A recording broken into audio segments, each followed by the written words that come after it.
Red রোডে প্রার্থনার আয়োজক মুসলিম নেতাদের উচিত মমতা ব্যানার্জির বিরুদ্ধে ব্যবস্থা নেওয়া, খিলাফত কমিটির উচিত ব্যবস্থা নেওয়া। পরবর্তীকালে এটা একটা অন রেকর্ড খুব ব্যাড ইনস্ট্যান্ট হিসেবে থেকে গেল। রামকৃষ্ণ আইভিএফ সেন্টার, মা হওয়ার স্বপ্ন পূরণ।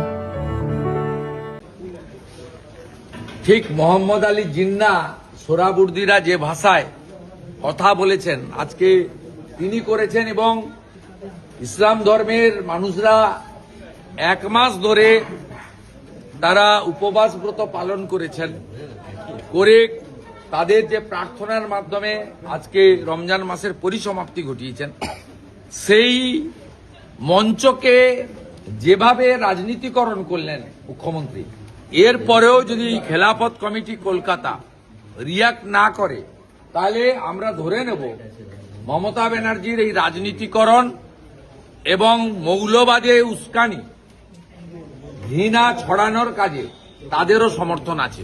আমরা 24 ঘন্টা অপেক্ষা করব তাদের রিয়াকশনের জন্য। 10 প্রতিজ্ঞা কালকে 10 চপ, এক ঝুড়ি মিথ্যা। বিজেপি ক্ষমতায় আসছে, নজরুল মঞ্চে প্রথম মিথ্যাশ্রী পুরস্কারটা আমরা তৈরি করে রাখছি, মাননীয়ার হাতে তুলে দেব।